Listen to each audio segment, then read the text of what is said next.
Hello, everyone. So I'm back here to go over the roles of government because currently we are on Unit 6. If you're following along with the weekly agendas, then you are on Unit 6. If you're ahead, you do you and keep on going. I will be making more videos for the units ahead as well. Those will be coming. Just bear with me here. So I wanted to go over the roles of government unit because there's kind of like it's a smaller unit, but there's still a lot of information that can be extremely confusing. So I wanted to go over some of it with you. I highly recommend that you have your Unit 6, what's it called, notebook guide open. So that when we go over all of this, I can explain it to you and you can write it down. And I hope that this makes sense. If anything I talk about in this video does not make any sense to you, please reach out to me and let me know that, and I will help you the best that I possibly can. So, what do you think? The very first thing we need to ask is, what do you think government should do? What do you think they should have control of? So, when we look at this, we're going to be saying, do you strongly agree? Do you somewhat disagree, and strongly disagree? I love doing this activity in class because it's every single class there are different ideas. I have a student who will say strongly disagree for some of these and another one who says strongly agree, and we'll have a good discussion about how everyone's views are so different and how the government makes these decisions. So the three prompts on here say the government should increase taxes to expand programs for the elderly, the government should ease up on regulations protecting the environment, and the government should break up existing monopolies. So the big thing that happens when you put all three of these together is how does the government make the decision of what they're going to do? How do we decide that what is the role of the government when it comes to individual freedoms and people's rights? So that's what we're going to be talking about today in terms of economics. So the first one on here is protecting property rights. So the big thing for the government is to have private property and have people have the incentive of having their own property, because they found that when people own something, in this case land or property, they have a better incentive of taking care of it. They are able to make a productive use of their property, and also they can develop their property in a way that benefits others. So the big thing here, the big takeaway with this one is that they want protecting property rights because they want people to have an incentive to keep their land and keep their property up and running, looking amazing. And it's your responsibility. And when you have responsibility, you tend to take more control of it and have a deeper connection with it. The second one on here is maintaining competition.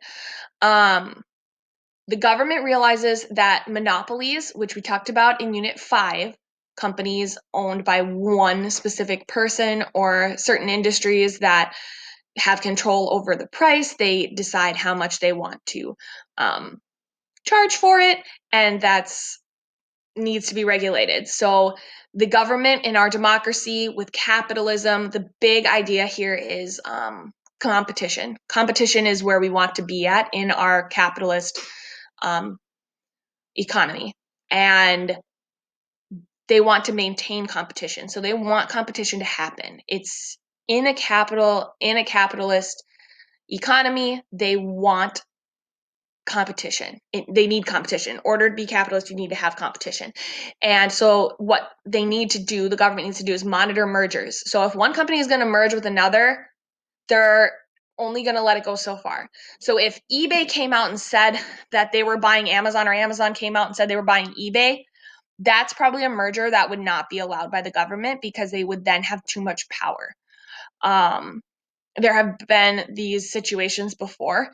When a company does buy out another company and make it a part of their brand, they do go through a legal process where they have to get approval from the government in order to merge those companies.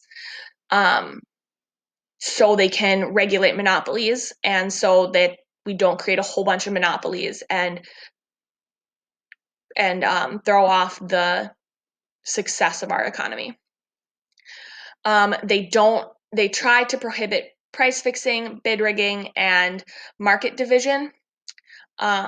They don't really want them fixing the prices on items. They don't want a bunch of companies getting together and saying, okay, we're going to make this the price on all of our items. So substitutes and so on and so forth, there's really no substitutes. Like they're all the same price. We don't want that. All right, 3. Protecting consumers, savers, and investors. So we have a bunch of programs that help protect us, everyday common folk. And the first one is the Food and Drug Administration. This one came into play back in the early 1920s when industry was really popping up. And it makes sure that the food and drugs that are given to us aren't going to harm us and that therefore are better good, not with false claims. National Highway Traffic Safety Administration, that one came into play about 1950s, I believe, because that's when we really got highways and freeways, interstates built. National Highway Traffic Safety Administration, basically they just maintain our roads and make sure that we're able to get from point A to point B. Consumer Product Safety Commission, products need to be safe. They need to have a safety label. And also, if there's recalls on anything, that's another program that monitors recalls. For savers and investors, so when you go to put your money in the bank, there is the Federal Deposit Insurance Corporation, the FDIC. There is going to be somebody there. There's something in place that insures your money. Most banks, you'd have to look it up yourself. Most banks insure the amount that you have in the bank up to $250,000. Now, if you get above that amount, if you get above $250,000 in a banking account, it is recommended that you go and open another banking account at a different bank because the government only insures up to that amount.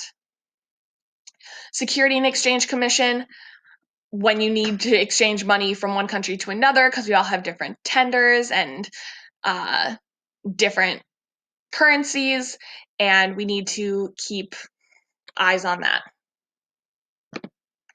Protecting workers, OSHA. I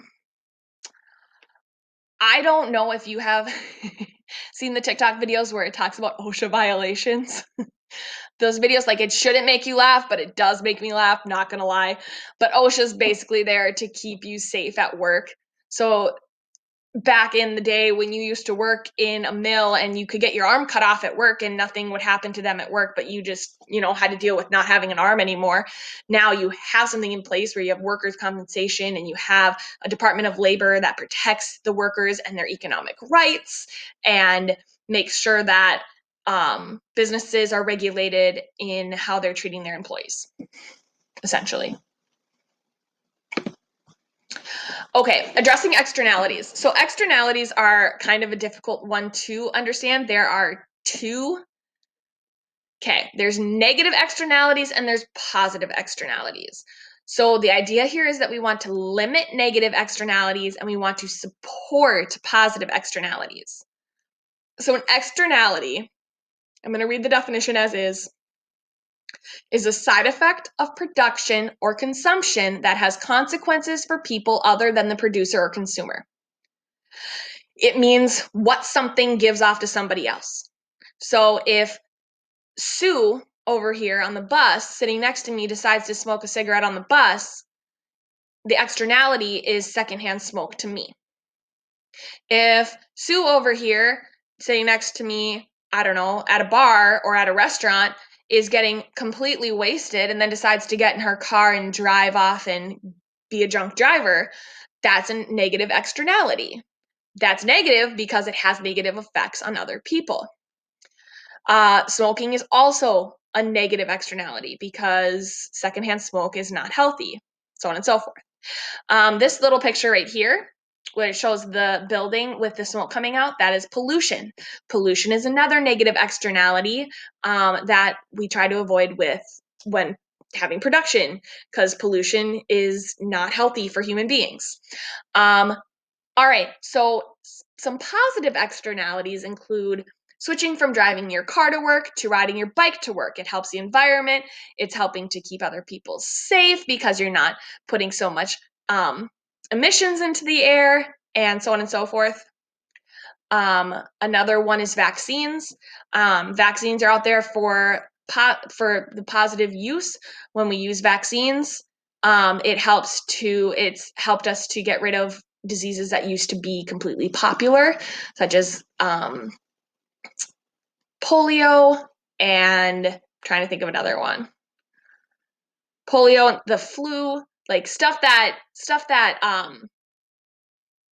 helps to stop spreading, helps to stop giving to people because we vaccinate. And when we don't vaccinate, the negative externality is that we then end up running the risk, if we get polio or we get the measles, we have an issue of spreading it to another person because we chose not to get vaccinated. The next one down here in the corner is the graduation cap. A positive externality is you going and getting your education and getting your degree. It really helps to boost the morale of the country because we want to have educated people going out to get jobs and going to college and living in our country. So we greatly support and celebrate those who finish their education. All right. So that's the difference between positive and negative externalities. Another example of a positive is if your neighbor over here decides to plant flower bushes in their front yard, and when their blooming season comes around, you get to smell them in the spring. That's a positive externality. You could say it's a negative too if you're allergic to those flowers. Negative externality. It's up to you. It goes both ways. Try to come up with some examples yourself. It'll make it a lot easier to remember. Providing public goods. So the government provides some public goods for people. And what that means is most goods and services are produced in a market economy, are produced in private. So you can purchase goods and services if you have the money to purchase them. So it excludes anybody who doesn't have the money or means to purchase that good or service in the private sector of the market economy. However, public goods are used collectively and they cannot exclude anyone from them. An example of this would be national defense. You can't be excluded from it if you don't have a certain amount of money, if you don't have something to give. You can't be excluded from national defense. That's a public good. Public parks. I can go to the park down the street, and so can every single one of my neighbors that lives around me.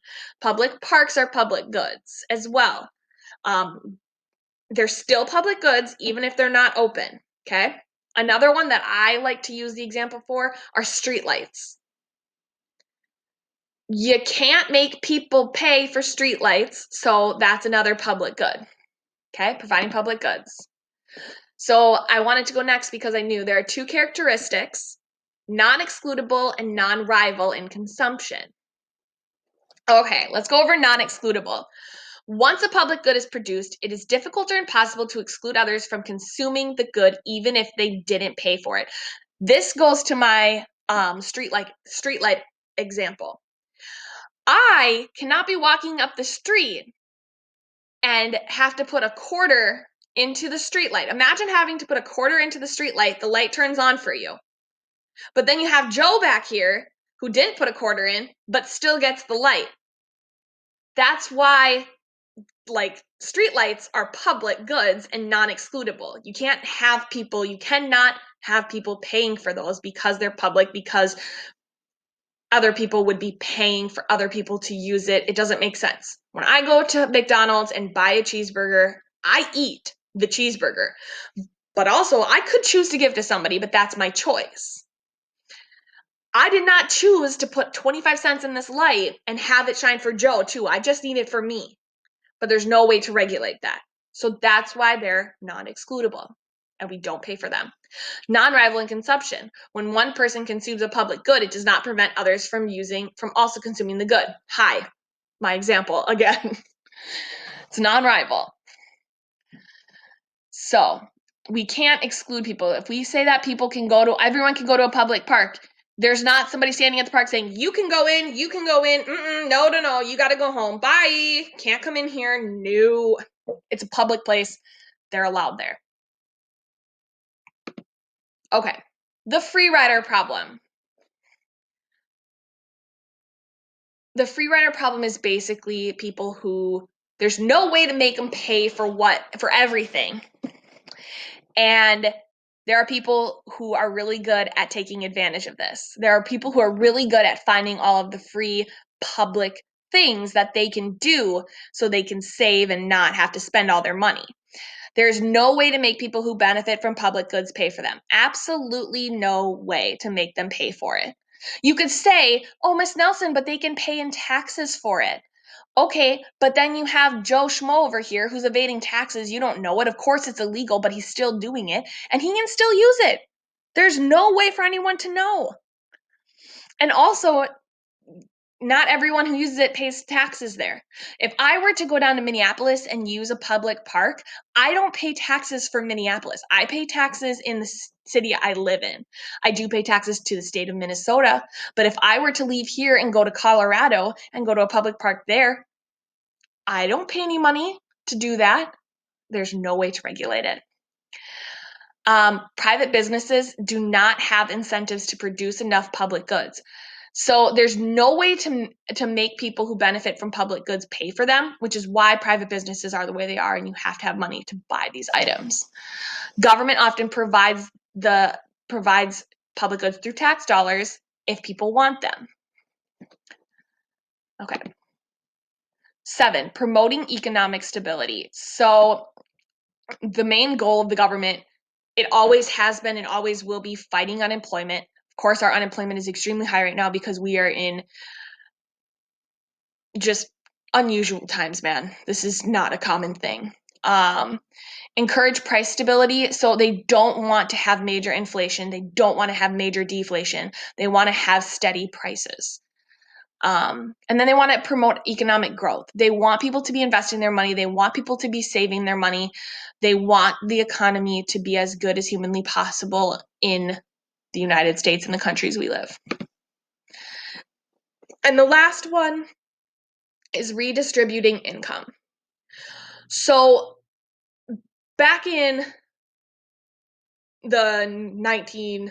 after the Great Depression, during the Great Depression, you have FDR's, what's it called? My God, I'm having a minute. New Deal. And they created all of these programs as safety nets to help the American public. And we still have those programs in place today. And so redistributing income. So when taxes come in, there's certain people who you're taxed differently depending on how much money you make or have in property for the year. And, that's figured out however the government has it set up. The graph on here shows annual household income, how the income is being distributed, so on and so forth. Tax those with larger incomes and help those in need, and then provide an economic safety net to some degree. We're talking like WIC, welfare, anything like unemployment is a big one we're using right now. We're just redistributing income so the rich are not continuing to get just filthy rich and the poor are just over here dying because they have nothing. So we redistribute money, and that's another role of government. Now that is a very debatable role of government, and we're not going to have that debate today. I'm just telling you that that's a role of government, that they redistribute to an extent, and how you feel about how much the US redistributes income is something that you can go debate on your own. Okay, so there is a political cartoon analysis activity if you would like to go through it.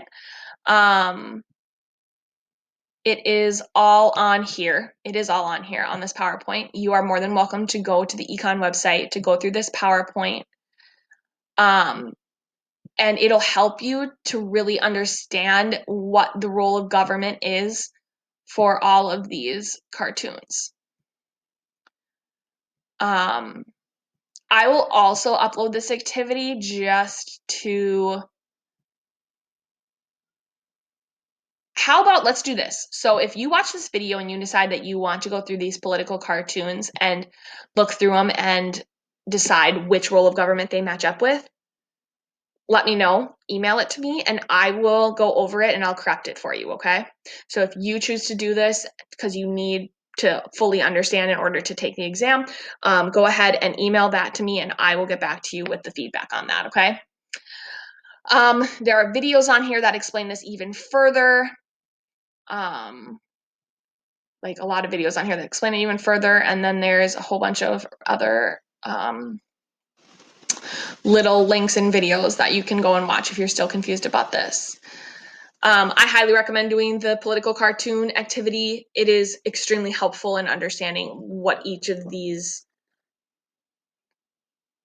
government roles plays in the economy. So I hope that this helped. Let me know if you have any other questions or concerns. Reach out to me, send me an email. I'm here for you. I miss you guys. I love you guys, and I hope you're staying safe and healthy.